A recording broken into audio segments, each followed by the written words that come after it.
Impôts et justice sociale, le podcast francophone du réseau Tax Justice Network. Bienvenue à Impôts et justice sociale, le podcast qui vous parle en français de la justice fiscale en Afrique et dans le monde. Je m'appelle Idriss Lange. À la une ce mois. À la une ce mois, nous allons revenir sur un rapport de l'ONG Oxfam sur l'état des inégalités des richesses dans le monde. Le rapport intitulé « L'art de prendre sans entreprendre » montre comment est-ce que les 1% les plus riches de la Terre profitent des inconsistances du système financier et fiscal international pour asseoir leur croissance de richesse au détriment des plus pauvres. L'invité de ce podcast est Julien Isidero. Il est responsable justice sociale et justice fiscale auprès de Oxfam Belgique. Il a accepté de discuter avec nous des subtilités et des enseignements de ce rapport.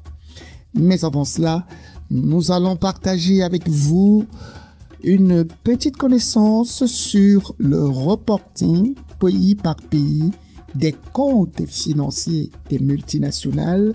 C'est une des exigences ou alors un des principes de transparence financière chez Tax Justice Network, essentiel pour la justice fiscale. Nous allons essayer ensemble d'en comprendre les subtilités. Voici pour la une. À tout de suite pour les détails.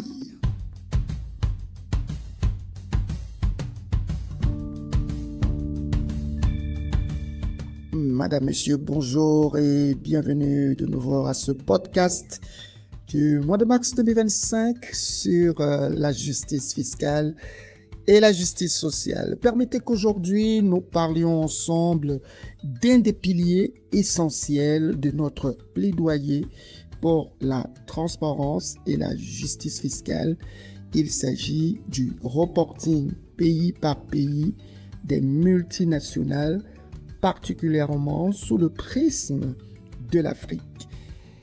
Il vous souvient que de notre point de vue, la justice fiscale repose sur des piliers fondamentaux, donc l'échange automatique d'informations, sur laquelle nous allons revenir très bientôt, la transparence effective de la propriété réelle, la propriété effective, et bien sûr le reporting pays par pays, country by country reporting. Vous allez entendre souvent ce sigle en anglais.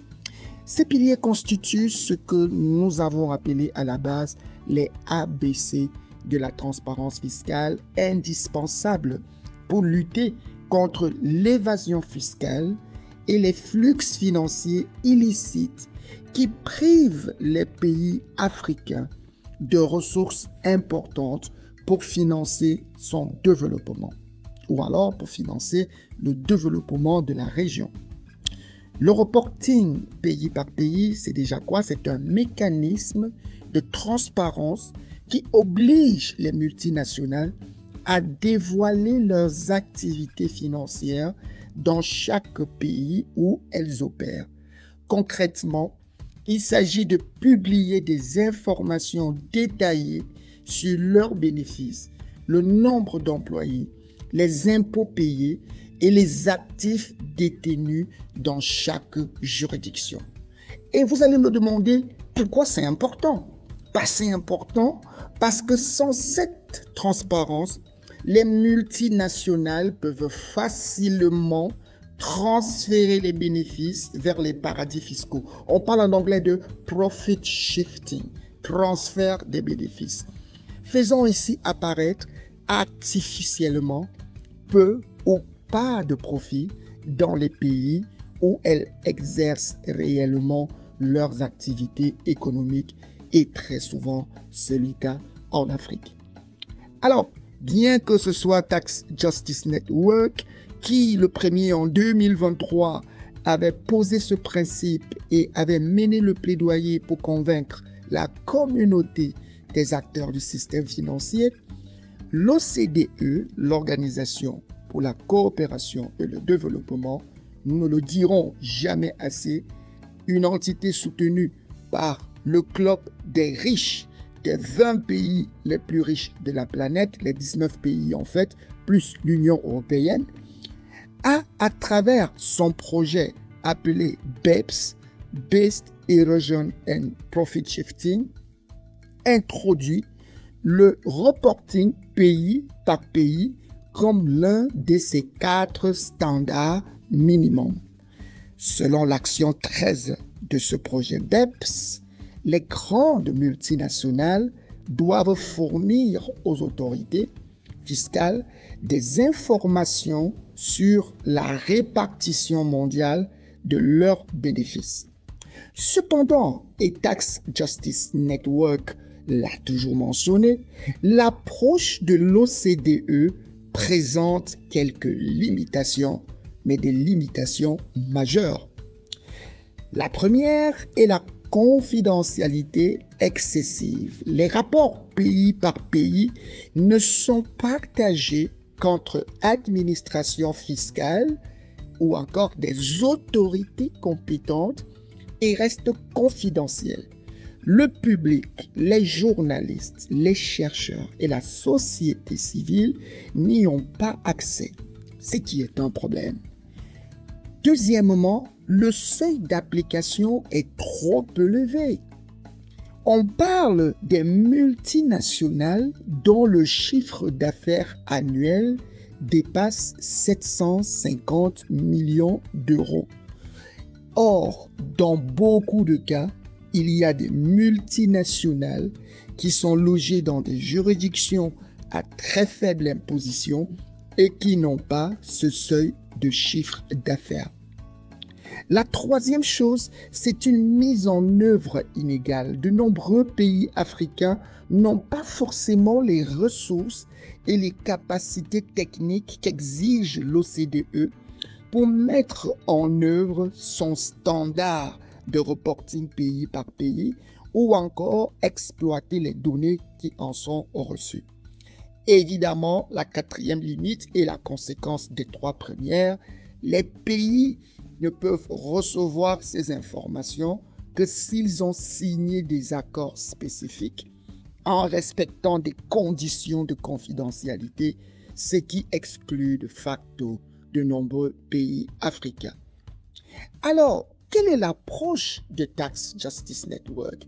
Qu'est-ce que nous pensons, nous, comme étant l'instrument qui permettrait d'avoir une transparence réelle et inclusive des comptes financiers des multinationales? Chez Tax Justice Network, nous défendons une vision plus ambitieuse et plus équitable de ce reporting pays par pays. Premier principe, nous militons pour que ces rapports soient accessibles au public, permettant ainsi un contrôle citoyen et une responsabilisation des entreprises.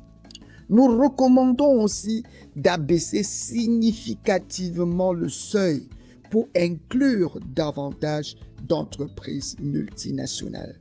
Nous plaidons pour un format de reporting plus détaillé, incluant des données sur les subventions reçues par exemple par les États, comme par exemple les exonérations fiscales, les actifs et les transactions intra-groupes. Nous défendons enfin le droit de tous les pays, y compris les pays africains à faible revenu, d'accéder à ces informations sans conditions préalables complexes. Alors, l'Afrique est particulièrement vulnérable aux pratiques d'évasion fiscale des multinationales. C'est pas moi qui le dis.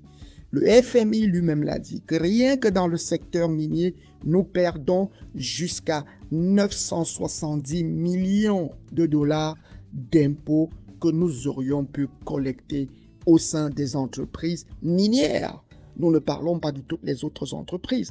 La CNUSED, la Conférence des Nations Unies pour le commerce et le développement, a estimé que les pertes de la base imposable pour l'Afrique peut atteindre les 90 milliards de dollars par an. Selon les estimations de Tax Justice Network, le continent perd chaque année des dizaines de milliards de dollars de recettes fiscales potentielles grâce à des pratiques d'opacité.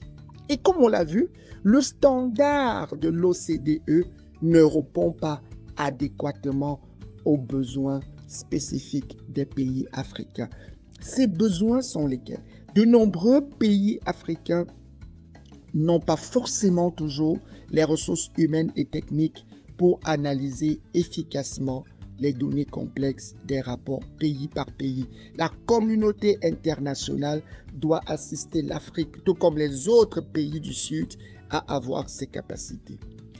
De deux, les pays africains ont été largement exclus du processus d'élaboration des standards BEPS qui reflètent davantage l'intérêt des pays développés. Et c'est l'occasion pour nous de rappeler que les négociations actuellement en cours dans le cadre des Nations Unies pour redéfinir la manière dont la coopération fiscale internationale doit s'organiser sont une excellente opportunité. Troisième chose, beaucoup de pays africains, parce qu'ils ne remplissent pas les conditions strictes imposées par les l'OCDE, ne peuvent pas eux-mêmes recevoir les rapports pays par pays. Et enfin, il y a des secteurs comme le secteur extractif qui représente une part essentielle de l'activité économique dans de nombreux pays africains qui nécessitent des exigences de transparence spécifiques autres que les standards actuels ne fournissent. Alors, Tax Justice Network, je dois le rappeler, travaille activement avec les gouvernements et les organisations régionales et la société civile pour promouvoir une approche plus équitable et plus efficace du reporting pays par pays sur le continent. Je dois vous rappeler que récemment encore, une équipe dirigée par notre team de recherche est allée rencontrer plusieurs pays africains, notamment à Lusaka, en Zambie, pour les outiller sur la manière de pouvoir adresser la question du reporting pays par pays. Nous continuons, à travers l'indice d'opacité financière, de plaider pour des standards qui peuvent être adoptés au niveau de la région Afrique. Nous continuons aussi de demander que les rapports pays par pays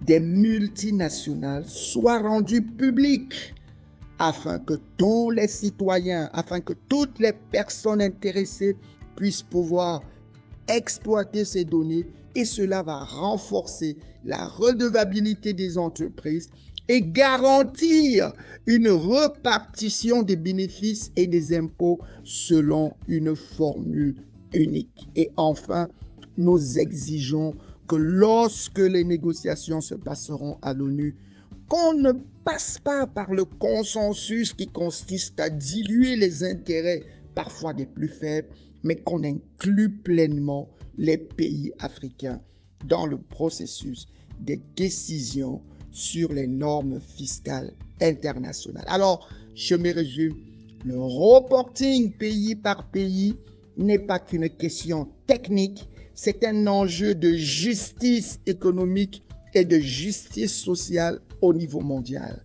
Pour nous, Tax Justice Network, la transparence fiscale est un droit fondamental des citoyens et des États et pas un privilège réservé aux pays riches ou encore aux multinationales et aux riches fortunés. Nous estimons qu'en défendant une vision plus ambitieuse et plus inclusive du reporting pays par pays, nous allons tous œuvrer pour un système fiscal international qui serve les intérêts de tous les pays, y compris les plus vulnérables. Permettez-moi de dire que l'Afrique a le droit de bénéficier pleinement de ses ressources et de son activité économique. Un reporting pays par pays véritablement transparent, accessible, est une étape essentielle vers la réalisation de ce droit. Ensemble, exigeons que les multinationales qui ont déjà adhéré au principe rendent des comptes pays par pays pour une justice fiscale mondiale. Voilà ce que je voulais partager avec vous sur un de nos principes les plus fondamentaux, à savoir le reporting pays par pays.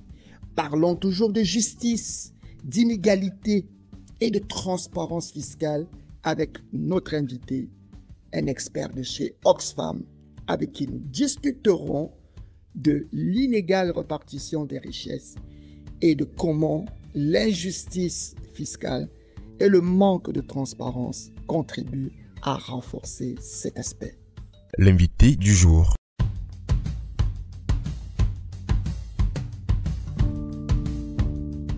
Julien, merci d'accepter de participer à ce podcast francophone de Tax Justice Network qui parle de justice fiscale et de justice sociale, deux domaines que tu connais très bien puisque tu es en charge des questions de justice fiscale et de justice sociale chez Oxfam en Belgique. On a souvent tendance à penser que la Belgique, comme les autres pays développés, n'ont plus de problème d'injustice. Mais ce n'est pas vrai. Tous les pays du monde font face à l'injustice du système fiscal international actuel. Tu es là pour discuter avec nous d'un rapport publié en janvier par Oxfam que les systèmes économiques mondiaux maintiennent de nombreux pays du Sud, notamment ceux d'Afrique, dans une position de victime des inégalités. Ce rapport, je le rappelle, est intitulé « L'art de prendre sans entreprendre ». Pourquoi avoir choisi ce titre? Merci, je suis très content d'être là et surtout merci pour ton invitation. En janvier, on a publié ce rapport qui s'intitule « L'art de prendre sans entreprendre ». Et ce rapport constitue une critique du système économique mondial qui permet à une élite d'ultra riches d'accumuler des fortunes sans réelle contribution productive.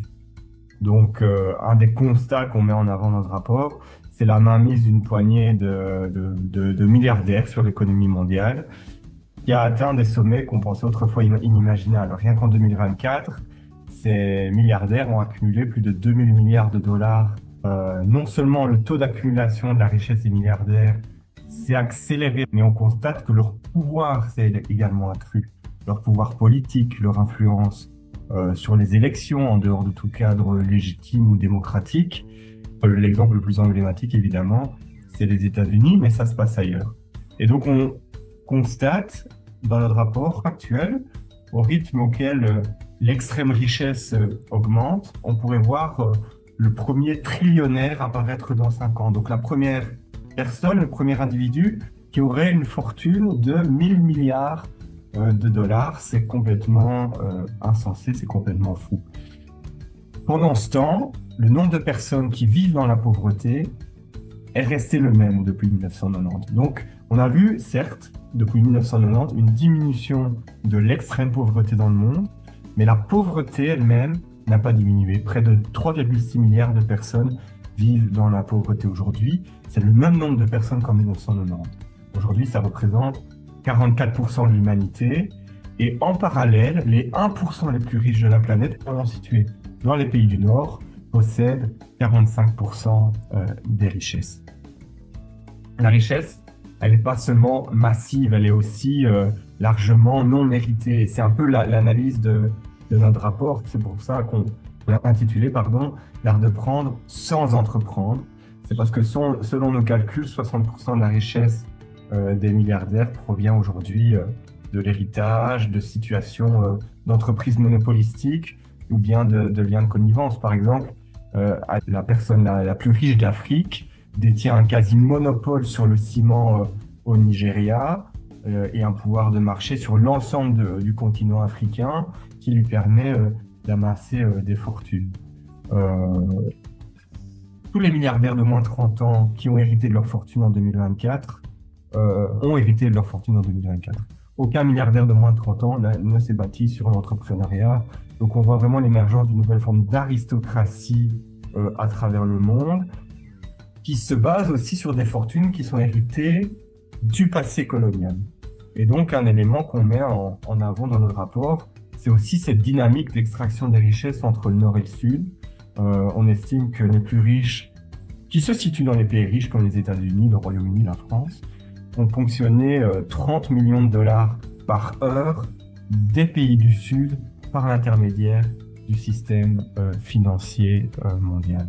Et surtout, ces 30 millions de dollars par heure, ils les ont ponctionnés à un moment où les systèmes fiscaux qui existaient dans ces territoires colonisés, notamment d'Afrique, d'autres pays aussi, mais surtout en Afrique, étaient des systèmes régressifs qui bénéficiaient justement à des monopoles. Alors, est-ce qu'on peut comprendre, Julien, comment fonctionnait ce modèle régressif et quelles en étaient surtout les principales caractéristiques? Cette question est importante parce que souvent quand on parle du passif colonial des pays riches, ils ont tendance à dire que non, il n'y a pas de passif, nous étions juste des entrepreneurs et nous négocions de bonne foi. Mais là, on réalise avec ce rapport que de nombreux jeunes petits-fils d'anciens colons qui ont 30 ans ont hérité d'une fortune qui a augmenté et ils ont bénéficié des systèmes fiscaux régressifs. Alors, est-ce que tu peux expliquer comment ça fonctionnait et quelles étaient les caractéristiques? Si on regarde comment ça s'est passé auparavant, on remarque que dans les entreprises coloniales, il y avait, si je prends par exemple les paradis fiscaux, se sont souvent situés dans les anciennes puissances coloniales ou leurs dépendances. Par exemple, Jersey, les îles Caïmans, la Suisse, etc. Et ce sont à travers ces paradis fiscaux qu'on a principalement permis au pouvoir colonisateur, mais aussi aux personnes qui ont fait fortune dans les anciennes colonies, de cacher leur argent, d'échapper à toute forme de taxation les pays dans lesquels ils avaient fait fortune et leurs activités. Mais pas seulement, en fait, il y a aussi cette question des monopoles.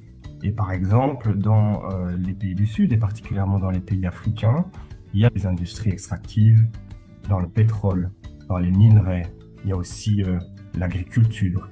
Et ces entreprises extractives, en situation de monopole, bénéficient de niches fiscales, de protection légale. Il y a un poids économique important vis-à-vis du pouvoir politique qui leur permettent de maintenir des conditions dans lesquelles elles font des bénéfices sans réellement participer à une prospérité partagée. Elles ont des impôts faibles, elles se font face à des concurrences qui sont faibles localement, qui ont des impacts négatifs sur les consommateurs, parce qu'une concurrence faible, ça veut dire des prix plus élevés pour les consommateurs, parce qu'il y a moins de ce jeu de l'offre et la demande qui peut se faire. Un élément central et qui a déjà été mentionné, c'est la question de l'héritage et de l'optimisation successorale. Un des mécanismes d'accumulation des richesses le plus problématique, c'est le transfert intergénérationnel des fortunes sans véritable taxation. Et c'est particulièrement vrai quand ces fortunes, elles ont été réalisées par les entreprises coloniales.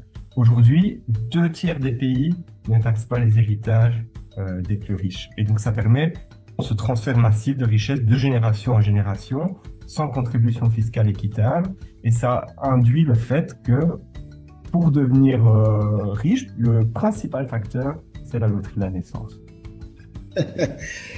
Moi, dans tous les cas, je ne suis pas né de ce côté de la société internationale. Alors, ce colonialisme, tu l'as bien expliqué. Aujourd'hui, plusieurs décennies plus tard, les pays riches eux-mêmes ont commencé à subir les conséquences négatives de ce que peut représenter l'évasion fiscale, notamment des multinationales du digital. Et d'une certaine manière, elles ont mandaté le G20, le cartel de 20 pays les plus riches, ont mandaté l'OCDE afin de trouver des solutions à ce problème. Alors l'OCDE est revenu depuis quelques années déjà avec des solutions pour lutter contre ces inégalités, ces injustices fiscales. Pourtant, le rapport d'Oxfam soutient que ces inégalités persistent. Il n'y a pas que le rapport d'Oxfam. Tax Justice Network a pu, dans son rapport sur l'état de la justice fiscale dans le monde, établir qu'on estime à 500 milliards de dollars le volume des recettes fiscales perdues par les pays du fait des multinationales et de ces riches fortunés. Alors, on n'est plus à l'époque de la colonie, mais on a encore plus d'évasion fiscale qu'avant. Comment se manifeste actuellement cette extraction des ressources des pays pauvres via la fiscalité aujourd'hui? C'est toujours via l'évasion fiscale et les paradis fiscaux. L'OCDE a toujours travaillé sur l'échange automatique d'informations. L'OCDE a négocié cet impôt minimum sur les multinationales, c'est le fameux impôt minimum de 15%. Mais en fait, l'OCDE n'a pas vraiment réglé les problèmes qui en fait ont été créés par principalement des pays qui sont des paradis fiscaux membres de l'OCDE. Alors que le système que l'OCDE fiscal au niveau mondial est en train de mettre en place n'empêche pas aujourd'hui les individus fortunés et les entreprises multinationales d'exploiter de nouvelles failles. Par exemple, si je prends l'impôt minimum, c'est un taux de 15% qui est bien trop faible comparé au taux d'imposition des multinationales. Le design de l'impôt minimum, il va en faveur des pays du Nord qui vont récolter la plupart des recettes. Il est assorti d'une multitude d'exemptions. Il y a la question de la taxation unitaire des multinationales. Ça, la taxation unitaire, c'est ce qu'on appelle le pilier 1. Le pilier 1 qui est encore en négociation, mais déjà dans la balance des conditions pour les pays africains qui sont difficiles. C'est-à-dire que le pilier 1, ça veut dire on va vous reverser une partie des droits à taxer les bénéfices des multinationales, mais en échange de ça, vous devez renoncer à toutes vos taxes sur les services digitaux. Or, il y a des études qui montrent que les taxes sur les services digitaux dans certains pays africains rapporteraient plus de recettes fiscales que ce que rapporterait la taxation unitaire des multinationales telle qu'elle est pensée aujourd'hui. Et donc l'OCDE, effectivement, produit des solutions, mais aussi des problèmes pour les pays africains, et j'imagine qu'on en discutera plus tard. C'est la raison pour laquelle l'OCDE aujourd'hui est un peu contesté comme forum de discussion de la réforme fiscale internationale. Mais il y a aussi, parce que tu me demandais comment ça se manifeste, je dirais aujourd'hui, le fait que la justice fiscale ne s'applique pas au sein des pays africains, qu'on ne retrouve pas une taxation équitable des multinationales, une taxation équitable des ultra-riches. Les ultra-riches arrivent à transformer leurs revenus en gains en capital, qui sont structurellement moins taxés que les revenus du travail. Un ultra-riche, en général, il paye moins d'impôts proportionnellement à ses revenus que son chauffeur, son infirmière ou l'enseignant de ses enfants. Les politiques fiscales ne permettent pas d'avoir des recettes fiscales suffisantes pour financer des politiques publiques dans les pays africains.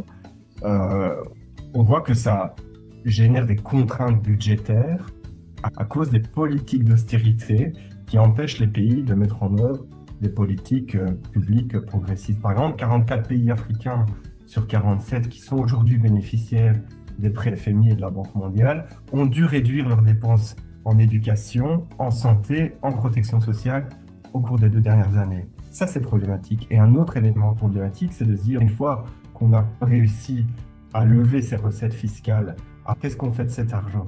En 2022, le service de la dette, donc le paiement de la dette et de ses intérêts, représentait plus de 33% des budgets publics dans les pays du Sahel, par exemple.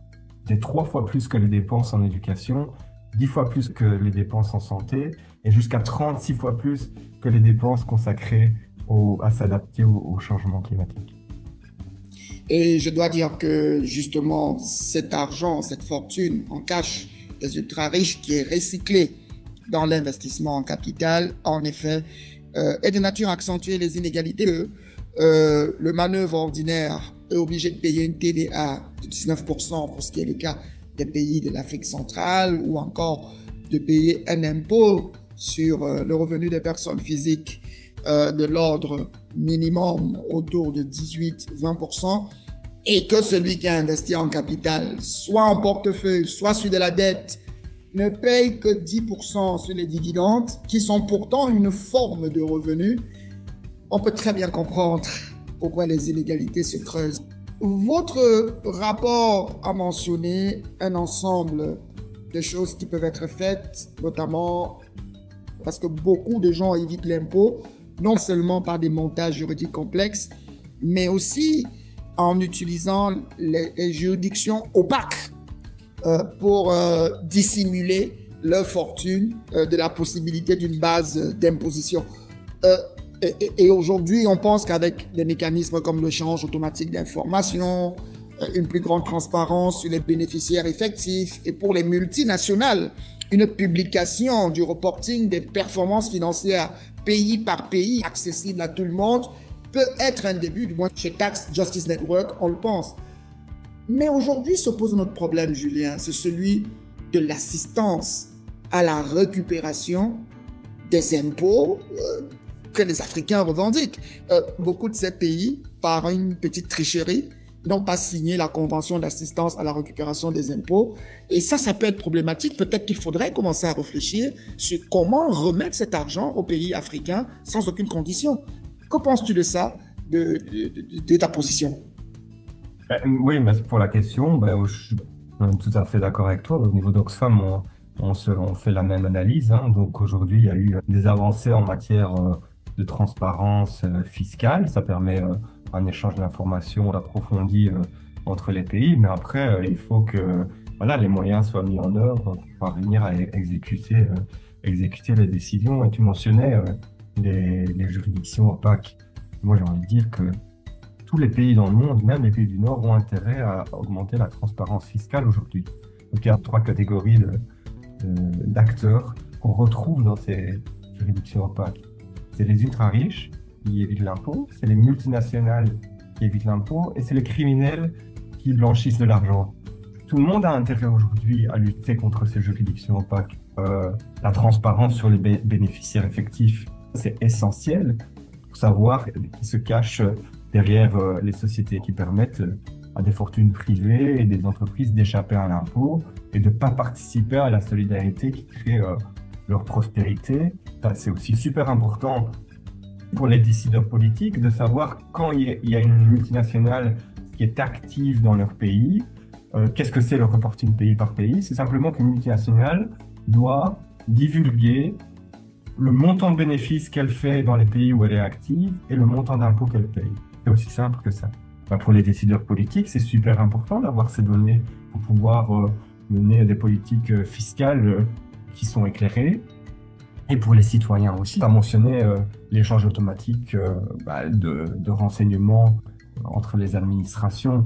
Et ça, c'est aussi super important pour détecter les avoirs qui ne sont pas déclarés, les comptes bancaires qui ne sont pas déclarés, mais aussi les flux financiers suspects, les flux financiers illicites, les flux financiers qui pourraient aussi être liés à la criminalité. Et tout ça, ça implique évidemment un travail plus approfondi, beaucoup plus de coordination entre les administrations fiscales, entre le Nord et le Sud, mais aussi entre les pays du Sud eux-mêmes et entre les pays du Nord eux-mêmes, j'imagine.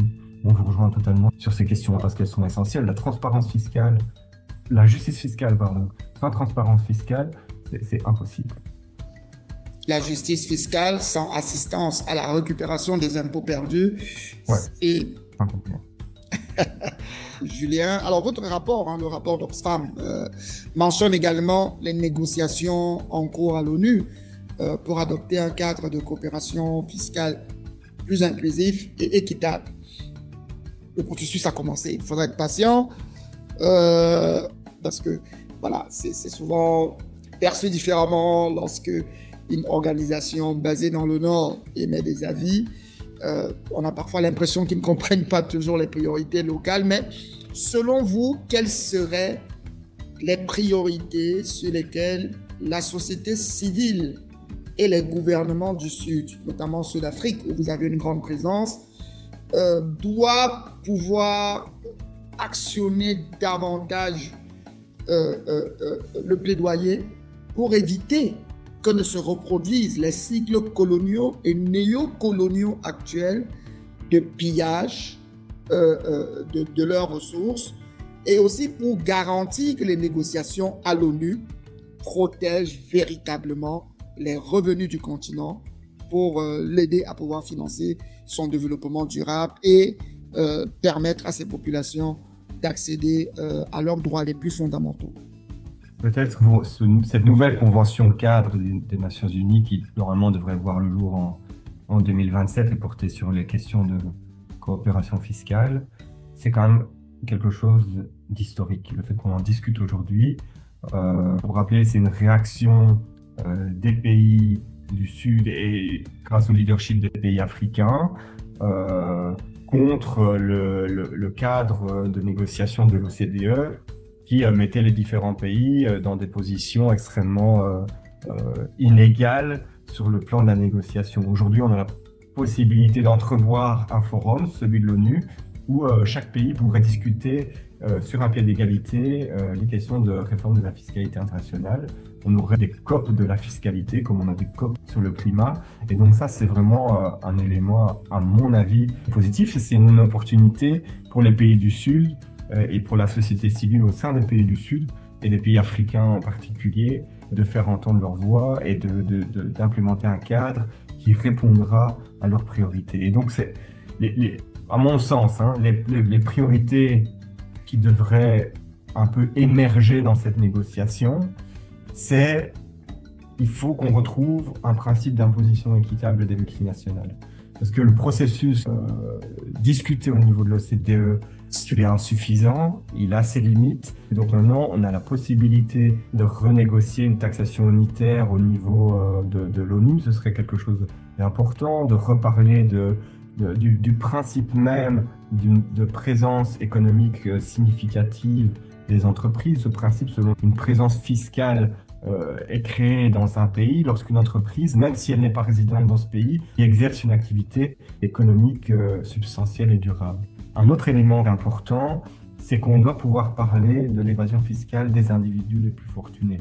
Aujourd'hui, il y a par exemple l'économiste Gabriel Zucman qui a fait une proposition que G20, c'est pas un cadre inclusif, c'est pas un cadre où on retrouve tous les pays du monde, mais c'est quand même un cadre où, à l'initiative du Brésil, un pays du Sud, des pays leaders dans le Sud, à l'initiative du Brésil, il y a eu des discussions sur cette fameuse taxe mondiale minimum sur la fortune des milliardaires. On doit pouvoir en discuter au niveau de la Convention fiscale de l'ONU, parce que l'évasion fiscale des ultra-riches, c'est un problème. Il y a un autre élément, à mon avis, qui doit se retrouver dans cette...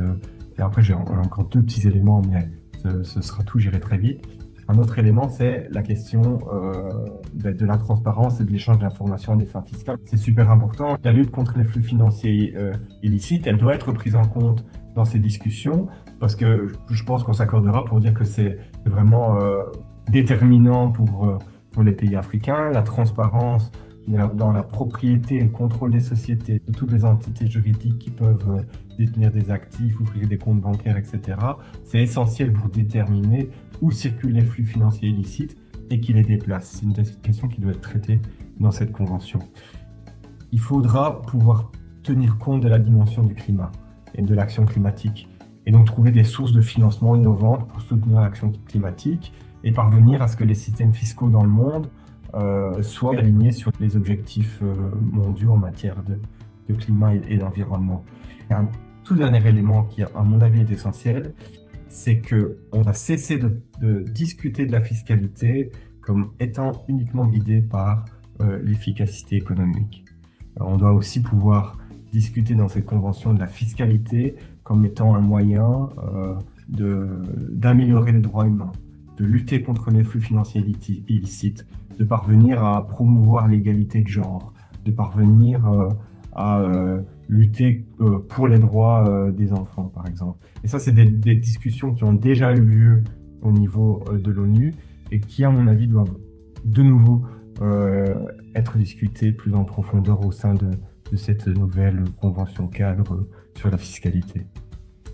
Alors, je dois dire qu'avec ce tas de propositions, l'agenda est chargé pour les négociateurs des pays du Sud et pour les grands mouvements de la justice fiscale internationale, y compris Oxfam, Tax Justice Network, Tax Justice Network Africa, Global Alliance for Tax Justice, Latindad, Eurodad, toutes ces organisations qui ont soutenu la vision du groupe africain et qui doivent être serrées parce que les négociations techniques vont commencer. Je te remercie, Julien. Je rappelle que tu es responsable chez Oxfam Belgique des questions de justice fiscale et de justice sociale. C'était un plaisir d'échanger avec toi. J'ai grand espoir que nous aurons encore des experts d'Oxfam et que nous échangerons sur ces thématiques qui sont très importantes. Merci à toi. Merci à Julien Desiderio pour cette interview longue et riche d'enseignements. Nous espérons que les sociétés civiles africaines et tous les acteurs impliqués dans la bataille pour la justice fiscale et la justice sociale auront retenu les enseignements de cet échange. Mais surtout, n'hésitez pas à aller lire le rapport de Oxfam qui est intitulé « L'art de prendre sans entreprendre ». L'idée n'est pas de se liguer contre des personnes qui sont riches. C'est légitime d'avoir de la richesse, mais il est important, dans un souci de justice sociale, de pouvoir ne pas se soustraire aux exigences des règles qui permettent une redistribution. Ça aussi, c'est un des principes chez Tax Justice Network, la redistribution. Une petite poignée de personnes ne peut juste pas accumuler toute la richesse du monde, alors qu'une grande majorité vit encore dans des conditions quasiment inhumaines. C'est pour cela que Tax Justice Network milite pour que les multinationales à travers lesquelles les fortunes sont créées, mais aussi les riches fortunés, payent leur juste part d'impôts afin d'avoir une société beaucoup plus égalitaire, un monde beaucoup plus équilibré, qui pourrait résoudre finalement l'ensemble des phénomènes que nous rencontrons aujourd'hui, comme les questions migratoires, comme la criminalité et tous les autres fléaux auxquels nous assistons. Nous vous invitons donc à aller lire ce rapport, à vous en instruire, mais aussi n'hésitez pas à faire des commentaires ou poser des questions. Je rappelle que ce podcast, vous pouvez le trouver sur la page des podcasts de Tax Justice Network, podcast.taxjustice.net, et vous recherchez impôts et justice sociale. Nous sommes aussi présents sur toutes les applications de podcast, Apple Podcast, Google Podcast, Spotify, Stitcher et 9 autres applications où nous sommes accessibles gratuitement.